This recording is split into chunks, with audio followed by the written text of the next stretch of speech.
on the line with us is former governor of Maryland, my friend Bob Ehrlich. Good morning, Bob. Hey, buddy, that's a good drive to Ocean City, isn't it? Isn't that a nice drive? Yeah, good music, though. Nice blues. Oh, yeah. Great travel music, and go down there and do a real Maryland thing. Go down the ocean, hon. It's the best. Governor, how's it been? How you been? How's the family? How's the summer going? But we have a lot to talk about. We have a lot to talk about. I've been on book tour, as you well know. Mm-hmm. I did an interview with you when the book first came out. Correct. Bet you didn't see that one coming. It started out number one on one of Amazon categories. I've done probably 35 events around the country so far, but another dozen to go on this tour. And there's been a real interest in not just the book, but the speech I give that goes with the book, because the book is really about how Donald Trump came about, obviously, during the campaign, and contrasting and differentiating the last year of the Obama administration to the first year of the Trump administration. There's just a tremendous amount of interest in not just the president, but how he goes about his business. You know, what's the MO truly? And that's what the book seeks to explain, as you know. Mm-hmm. So tell me, what did you think about yesterday? I think it's classic. It's classic President Trump. It's classic disruptor. It's classic the establishment setting its hair on fire. It's classic why he was elected and why people responded to this unique, non-traditional message, something that you've talked about forever, I've talked about. I don't know what part of disruptor the establishment thought would be pleasant or expected or status quo. He's not going to be the traditional president. It's not going to be kumbaya. It's going to be America first. It's going to be America's interest. It's going to be breaking glass. It's going to be at times uncomfortable, but it's going to be what he thinks about a situation, and he's going to say it. He's going to say that Europe has to care as much about its defense as America cares about its defense. He's going to talk about negligence with regard to dues-paying members of NATO. He's going to talk about British politics on British soil. He's going to talk about Brexit. He's going to give his opinions. This is what, again, people voted for, people that love him. It's why they love him. People that dislike him, it's why they dislike him. Well, Governor, back in January, I said on this show with my co-host, Dr. Michael Schur, who was with the CIA for 20-some-odd years, I said, Mike, it's not the Russians. It's not the Russians. They might have played some hacking game, or they might have had some bots. It was the Brits. I said, Mike, it's the Brits. The Brits are in this deal up to their neck. I said it way back when. And now it's coming out, and we're seeing that it was more the British than the Russians. They were pointing the finger at the Russians. But all the MI5 guys or the MI6 guys were involved in this. It's interesting, isn't it? It's interesting. There's a couple things that I think the American public has found out to this point, and one is the Russia investigation is a bad joke. Mm-hmm. And you're absolutely right. Russia, in a pretty negligent way, by the way, tried to do their thing on Facebook, and and it was sort of minor and haphazard and minor league, quite frankly. But the issue is going to be what comes out next with regard to anything else. But there's still a long way to go on that avenue. But as far as the Mueller investigation, anybody that was connected to the Trump campaign, just a little bit, and I would count myself, as you know, in that category, as I was part of the media group, views the whole Russian collusion thing as just a joke. And quite frankly, I'm fine with Democrats putting all their credibility into that investigation, because it's gone nowhere to this point, and it'll most assuredly go nowhere in the future. Here's what no one's talking about. I said this yesterday to John when he called me. Governor, we have a gentleman in solitary confinement. Solitary confinement. That's just white collar crime, possible tax evasion or some unscrupulous tax deal. He's in solitary confinement. This is America. We point a finger at China when they're doing stuff like this. But we have a guy in solitary confinement who should be able to make bail, right, and be out on that. They couldn't get him on anything else. And the Democrats don't mention this yesterday on the hearings. Nobody mentions it. The curveball and diversion for Peter Strzok was they started talking about children on the border. They started talking about that Trump's going to meet Putin. Well, if Trump can meet the head of China, the communist head of China, who we do billions of dollars of trade, and by the way, who hacked into the OPM and cyber, they hack into all the cyber stuff we do with the Navy and steal everything from us. They don't say a word, but he shouldn't meet the guy who's got all the nuclear weapons. That's ridiculous. Yeah, it's the Manafort deal here it's awful. I am not a fan of solitary confinement to begin with. Mm-hmm. I've had a lot of discussions with professionals in the area of corrections, what it does to people, and to see a white-collar case like this. I understand to some extent putting him in the general population would be a danger, but you got to believe there are home detention is a legitimate and logical remedy here. It's just awful. Everything Mueller does to this point, I wake up every day angry. I see a lot of abuse with regard to federal prosecutors these days. We see it time and time again, and this marks a low point. And I just hope at some point reasonable people from both parties are willing to stand up and say, this is wrong and should not stand. Yeah, the judicial system, it's so lopsided. And, in your state of Maryland, Hogan's got his hands full. They can't correction guy. For the Maryland correction system. You see ads all over the place with bonuses. We love those. The people get a lot of ex-military, a lot of former police, and God bless them. I would talk to these folks when I was governor and just thank them for their career choices. And you talk about not a lot of money for a lot of grief. And the people, you talk about the first line of defense. It's a very dangerous job.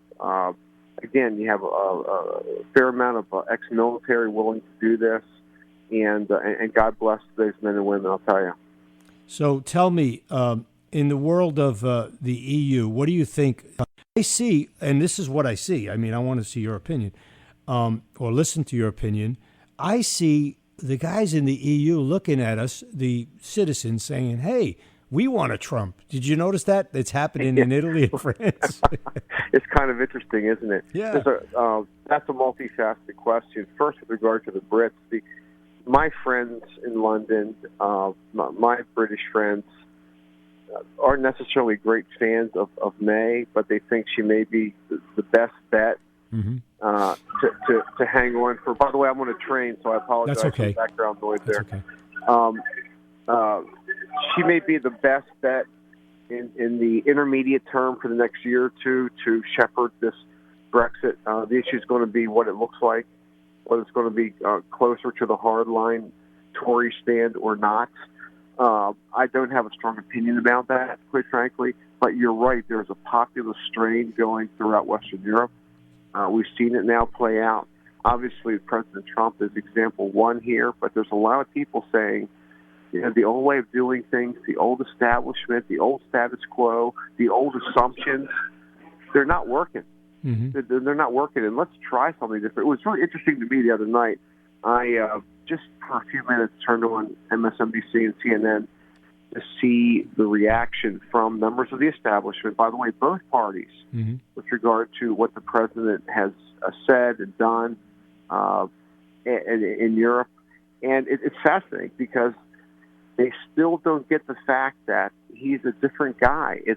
He challenges assumptions. That's what disruptors do. The establishment values the status quo. But the problem is the status quo has led to bad results over decades. For instance, relations with North Korea. The American public said enough. We're tired of the old assumptions. We're willing to try something new. It may be different. It may be a guy that ruffles feathers. It may be a guy who's coarse at times. But this is what we voted for. This is what we want, because the old way of doing things is simply not working. Well, you just mentioned North Korea. I bet you didn't see that coming. Well, I'll tell you that the title of my book has just been when people hear the title, they go, "Wow, It's the that's a best great title, Bob. It's the best title. You couldn't have got a better one. You know, sometimes, as you know, publishers will have their own idea about titles, but when I ran this title by my publisher, they said, "Oh yeah, we're going with that one." It's a fantastic title. We can't do better than that one. But again, that title plays out every day in the headlines. That's what I was going to say. Storylines, the narratives, every day. Every day you have it. I mean, Trump, you could say it every day. I bet you didn't see that coming. You know, he goes to NATO, crushes him on the head with a blow. He gives him a power shot and says, "Oh, by the way, maybe it's $1 trillion you owe us." And all of a sudden they're coughing. "Yeah, well, we'll up the ante. Don't worry. We'll start paying some more money." You know, and then he tells the EU, "Well, I don't know. What is it? What do you guys owe us? About $1 trillion bucks?" Well, you know? I talk about this in the book, and I talk about this in my speeches because I call it the slap and praise approach. Yeah. He will slap you. He'll slap the UN. He'll slap NATO. He'll slap entities, organizations. He'll slap corporations. Remember Lockheed and the F-35. Right. Or that was actually one. That bill with Air Force One, actually. But it was a big defense contract number. The fighter plane, the cost of the Air Force One and all that. He slapped them around, and then the price came down. Then he praised them. This is sort of his MO. He is unafraid to break aids in the short run at the beginning, but he will come back if he thinks it's a better deal for the American taxpayer. If it's a better deal for America, he will come back and say, "You know what? These folks changed. They negotiated. They came in good faith. I love NATO. I love the UN. I love Lockheed. I love Boeing." But he is going to, many times, more times than not, get what he wants. And what he wants is best for the American taxpayer. Mm-hmm. And he says, "My parents came from Europe," and that's it. He stops right there. He goes, "Both my parents came from Europe," and boom, you know, I like you guys. Just pay your fair share. Yeah, and so you don't take it personally. Yeah, don't take it. America's here. America loves you. Again, it's the slap and praise. He's fantastic. We do expect you to pay a reasonable amount of dollars for your own defense. It's a reasonable position, and a lot of what he says, again, whether the whole entreaty to North Korea works or not. He tried something different. Oh, absolutely. It's been a bipartisan failure for 30 years. Nothing worked as North Korea is growing more dangerous. So he takes a shot. He takes a chance. He tries to negotiate with a dictator. If it doesn't work, it doesn't work. But where has the status quo gotten us? And again, that's the MO. It's the art of the deal. I'm going to bring my business skills, my deal skills, if you will, to politics, and we're going to see how it works. And so far, so good. He just sent a group down. This new Mexican guy was elected, right? This Mexican leader, he's elected. Yeah. And now he's got like 5 or 6 people in the cabinet visiting Mexico today. So Mexico wants to cut a deal. Slap and praise. Slap and praise. Slap and praise. I mean, with this president, you can't take it personally because the next day is going to be a new reality. You know, the other thing, Bob, when you negotiation. Yeah, when you were on the Hill, you had blue dog Democrats, remember? Yes. There is no blue dogs left. They were not on milk cartons, yes. Yeah. There's no blue dogs. You can't negotiate with these people. They're just too radical. Yesterday during the hearings, all they talk about is the border and the children, and they talk about him meeting Putin. But did you notice none of these people who are worried about these foreigners coming in, and by the way, they get 7 hours education. I talked to DHS. They're having education every day, 7 hours, in their own language, by the way. But none of these big-hearted Democrats want to adopt any foster children. We have so many children in foster care. I wish those big-hearted folks would care about, legal immigrants, the people who got in line, and people who waited, the people who followed the law, the people who respect the culture, the people who want to assimilate, the people who believe in the melting pot. And I wish you heard something about those folks during this process. We never hear about them. There are millions of them, naturalized citizens. They did the right thing. You talk to these folks, and they come up to me sometimes and say, "What about me in this process? Right. I did the right thing. Nobody ever talks about me." I know Hispanics that are 7 generations in New Mexico and Texas, Hispanic families. they can't stomach this. It's stomach. Yeah. They're like, come on, man, get in the front, go through the front door, pay the fee, you know. But again, it's this. You know, obviously, the leadership of this Democratic Party, this generation, is really left. And for someone who grew up with a dad who was a Democrat, we all did. Until McGovern, at least, and in the Democratic area, blue collar, working class folks, to see what the party's become. Abortion on demand, raise taxes, and no borders. It's interesting. And you wonder why the disconnect. You wonder. They wonder why they've lost all these races in the last 10 years, as it's gone hard left. Mm-hmm. And now there's no sign of the whole thing stopping, obviously. They're going further left. So what I saw yesterday was distasteful.